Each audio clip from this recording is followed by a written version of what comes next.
மீனாட்சி சுந்தரம் புத்தம் புதிய நெடுந்தொடர் நமது கலைஞர் தொலைக்காட்சியில் காண தவறாதீர்கள்.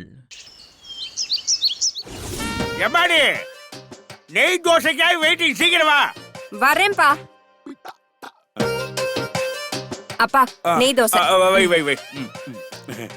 அம்மா உனக்கு? எனக்கு இட்லியே போதுமா.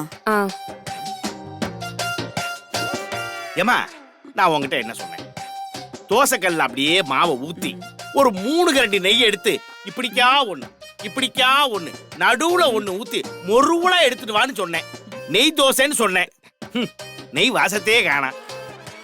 வச்சுக்கிட்டாப்பா வஞ்சனை பண்றேன். நெய் காலி ஆயிடுச்சுப்பா. நீங்க தோசை கேட்டீங்களேன்னு இருக்கிறத வச்சு அட்ஜஸ்ட் பண்ணி கொண்டு வந்தேன். சாப்பிடுங்க. என் பொண்ணு வீட்டுக்கு வந்து பொண்ணு கையால ஒரு நெய் தோசை கூட சாப்பிட முடியாத சூழ்நிலை. உன் மாமனார் தெரிஞ்சவே மாட்டாரா? ஏண்டி இந்த இட்லி அவிச்சது யாருடி?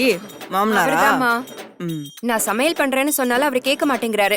தினம் காலையில எந்திரிச்சு ஏதாவது பண்ணி வச்சுட்டு போயிடுறாரு. அததான் சாப்பிட்டு தொலைக்க வேண்டியதா இருக்கு. அந்த மனுஷன் என்னதான் நினைச்சிட்டு இருக்கிறான்? நீ ஆசைப்பட்ட மாதிரி வாழத்தான் முடியல, முட்டுக்கட்டையா போட்டுக்கிட்டு இருக்கிறான். இஷ்டப்பட்டது கூட சாப்பிட விட மாட்டேங்கிறானே. அவனை கேட்கறதுக்கு ஆள் இல்லைன்னு நினைச்சிட்டு இருக்கானா? வரட்டு, நான் கேட்கிறேன் பாரு.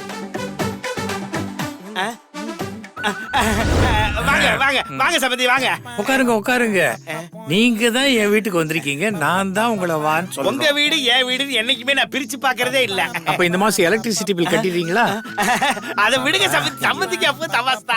மொத்தமா நம்ம வீடுன்னு நினைச்சுக்குவேன். That is my policy. ரொம்ப நல்ல பாலிசி. சம்பந்தி 4 வீடு தான் தள்ளி இருக்கீங்க. டெய்லி 3 வேளை இங்கதான் டிஃபன், காஃபி, சாப்பாடு. பார்த்து குறையற போகுது. பொறுமையா சாப்பிடுங்க. 6வது தோசை தானே?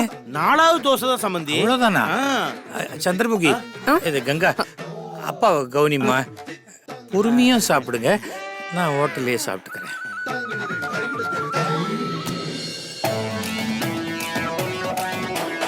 என்னங்க ஏதோ வீர வசனம்லாம் பேசுனீங்க, அப்படியே அவரை பார்த்தது பம்முறீங்க.